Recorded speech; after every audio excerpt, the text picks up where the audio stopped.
Well, hello, welcome again to our reading of the Greek New Testament, and I'm just reading through, translating the Epistle to the Hebrews, and we're up to chapter 2. So in the first chapter it's all been about showing how the Son is superior to the angels, and in this chapter we move more to details about the Son and about salvation.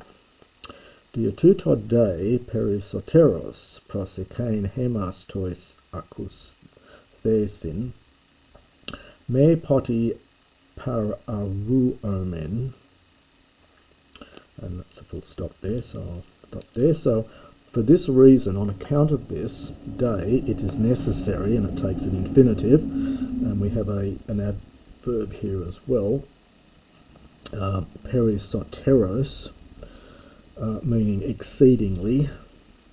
You often get perisos, just the more simple. This one here is a comparative adverb with the teros. So it's literally more exceedingly.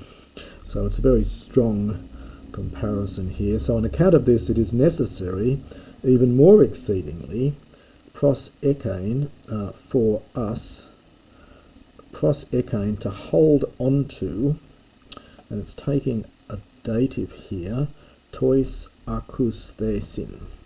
Now this is an aorist passive neuter dative participle. So the verb is akouo. This is the dative. It'll be neuter because it's to the things having been heard. So it's a neuter dative plural participle, aorist from a aorist passive participle. So to hold on to the things that we've heard, the things having been heard, me poti par aruomen, lest ever, and it's taking a subjunctive.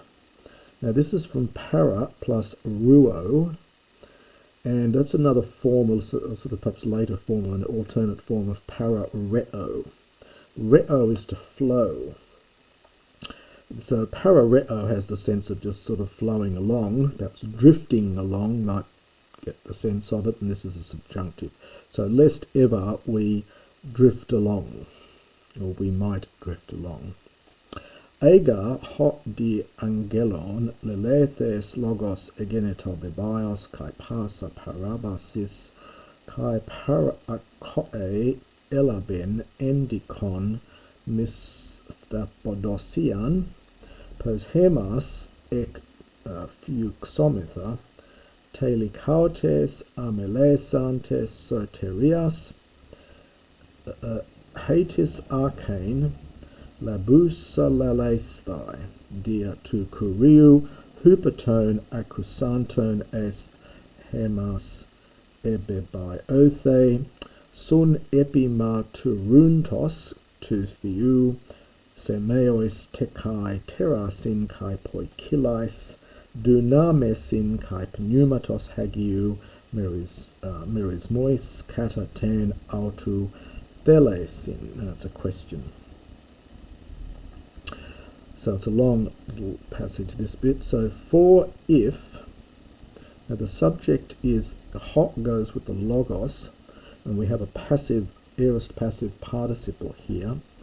So if the word, having been spoken de angelon, through angels or by means of angels, became bebaios, secure or valid, and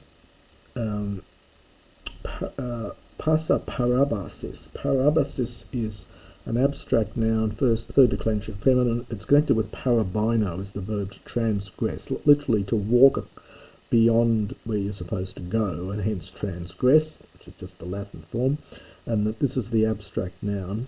So every transgression, and parakoe, often translated as just, I think, disobedience. In classical Greek, it has the sense of, it's connected with akouo, to hear.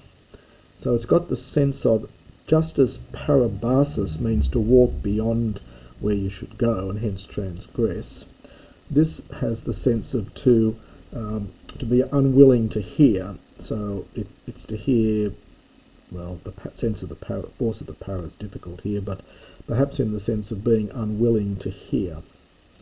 So, and every transgression and, well, we'll translate it disobedience, which is the usual translation. So it takes en dikon mis dapotdosian. So this is from mistos, which is like a reward or a pay. The apodosian is to give back. And so this whole word here, which is not that common, I think it means something like recompense. So every transgression and disobedience takes, understand with it, just recompense. Pose, hemas, suppose how will we flee, will we escape? This is from ek plus fugo, and in the middle, in the future tense, fugo goes into the middle, so the future of fugo is fuxamai. So how will we escape? So how will we escape amelaisantes, disregarding, not showing care for? So disregarding so great salvation. So this is a genitive feminine agreeing with the soteria here. So how will we escape, understand, punishment or something, if we ignore, if we don't care for or show disdain for so great a salvation? Hatis, which, and it's that strong which with the hatis, the very one which, agreeing with salvation, the very one which, and we get a little funny phrase here. It's literally having received its origin to be spoken, and it's a Hellenistic phrase. It actually occurs also in Philo of Alexandria, that fellow I mentioned in the chapter 1. Very interesting writer, and there must be connections between Philo and this book. Anyway, we get this Hellenistic expression here.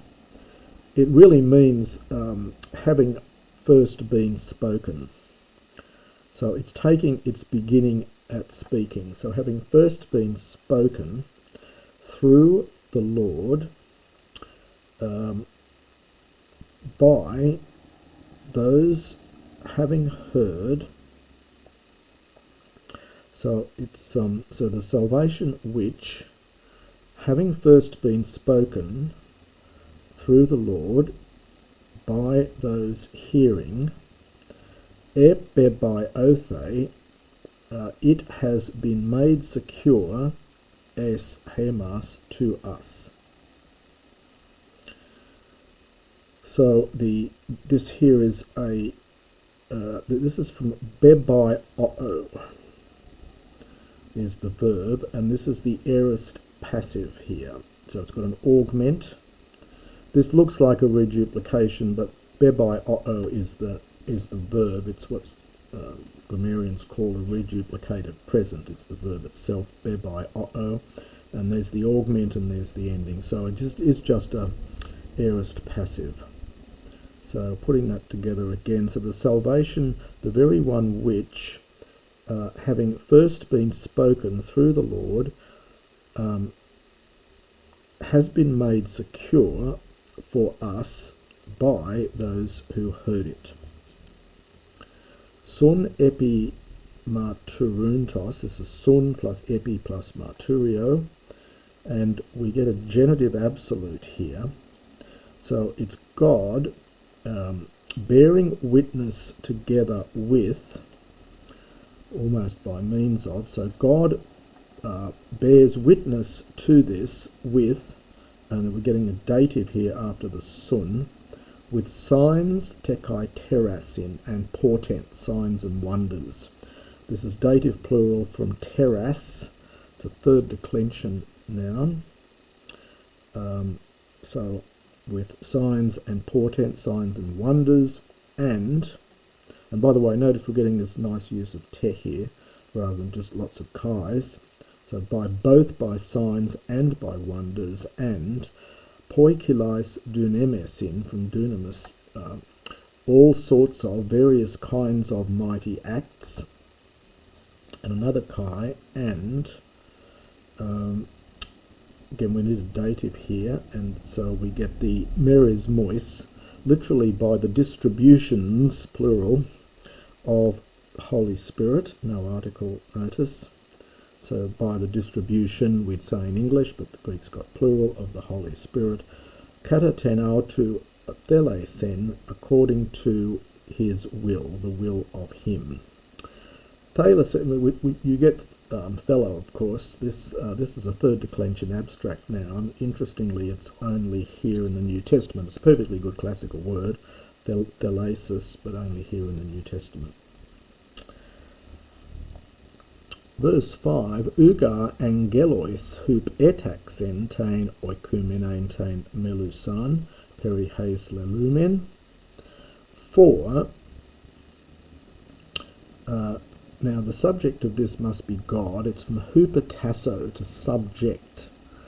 It's to place under, is the sense of it, or to arrange under, from tasso, hupatasso. So, for he has subjected the inhabited world, the one being about to be. So that's perhaps the future world. He did not subject it, angelois, to angels, this inhabited world, perihes lalumen, regarding which we are speaking. So I'll take that bit first, really. So he did not subject this inhabited world which is about to be, regarding which we are speaking, he did not subject it to angels.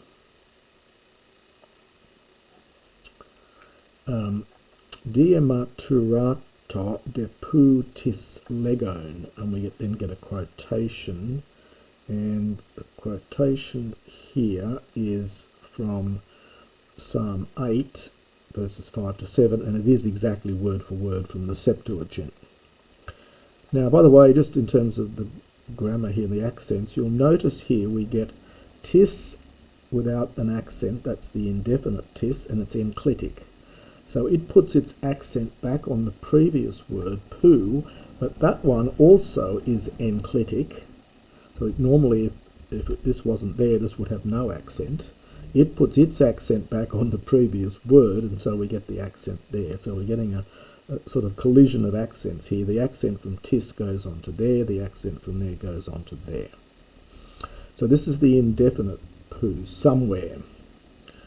So he says, someone somewhere bore witness to this, and the dia simply emphasises it, from dia marturimai, saying, and we get the quotation, ti estin anthropos hoti mimneiskeo, tu ehuios anthropu hoti episkete auton. For what is man, or what is a man, that mimneiske, we might give thought to him. We might have him in our mind. This is from mimneisko, to remember. So what is a man that we might have remembrance of him? Or the huios anthropu, the son of man, that episkepte.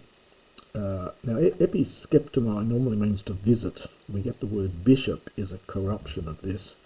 But it also has the sense of to care for, to sort of to visit someone. It's often used too of people visiting the sick.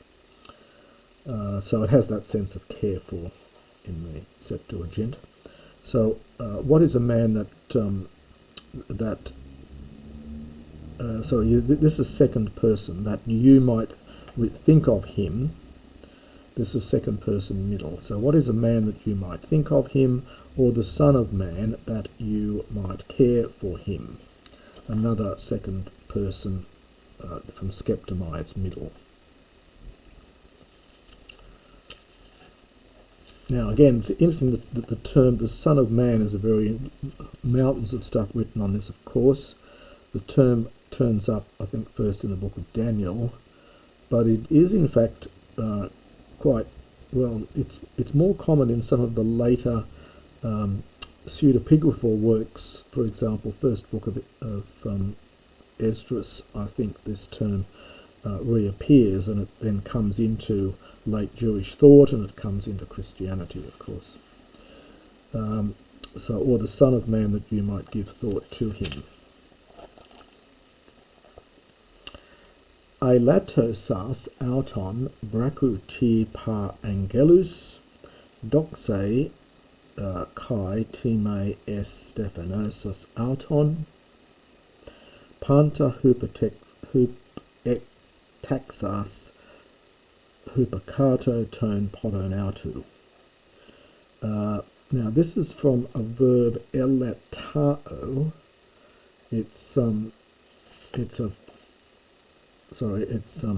Elatoo, I should say. It's an Omicron contract verb.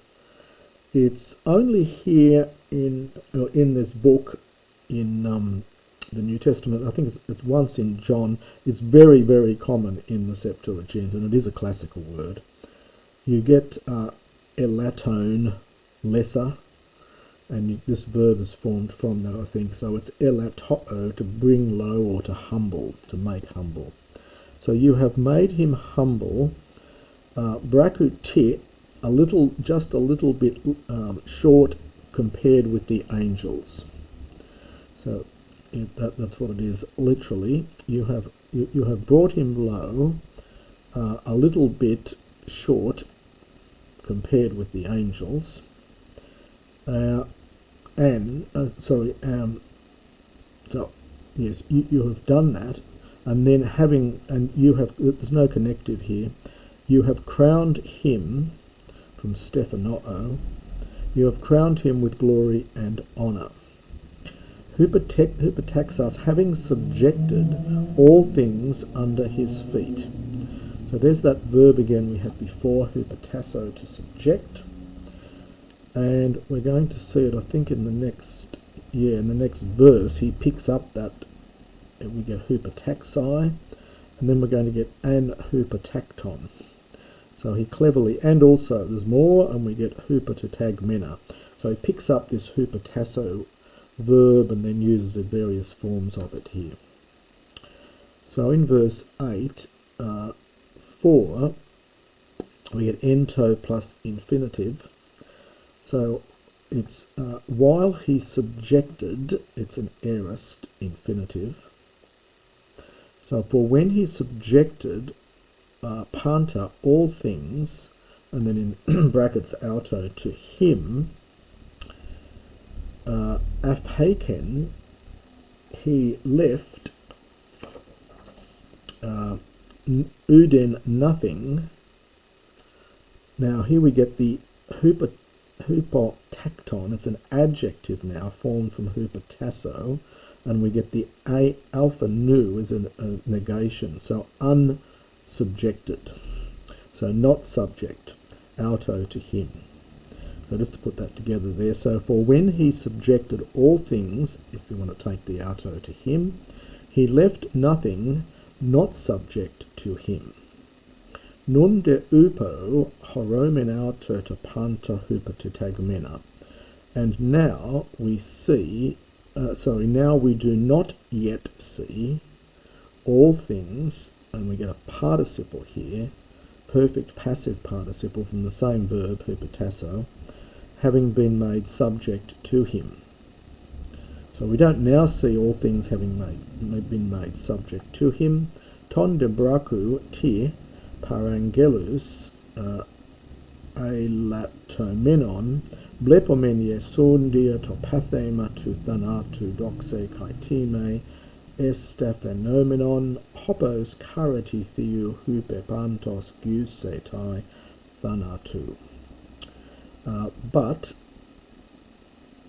now the main verb here is blepomen. We see Jesus, and then we've got a participle agreeing with Jesus, the elatomenon. That's from that verb again, elatoo. This is the perfect passive participle. So we see Jesus having been made lower, a little way short of the angels, compared with the angels. And the ton goes with the Yesun. So we have seen ton Yesun, Jesus, having been brought a little bit less, a little bit short in respect of the angels. Dia topathema, on account of the suffering of his death, we see him understood, and we get another perfect passive participle from Stephanoo. We see him garlanded or crowned with glory and honour. So he's picking up the verse we had up here, the quotation, and expounding on it. This is, again, very late Judaistic method of just taking verses often out of context and then interpreting them in different ways and allegorizing them. So he's done that. Hopos, so that chariti theou, by the grace of God, geusetai, this is from guamai, to taste, he might, and it's subjunctive after hopos. Hopos is used like hina. You get both in the New Testament. Hina is probably more common. Hopos is better classical. So that he might taste death, and it takes a genitive, by the grace of God, on behalf, pantos, on behalf of each person.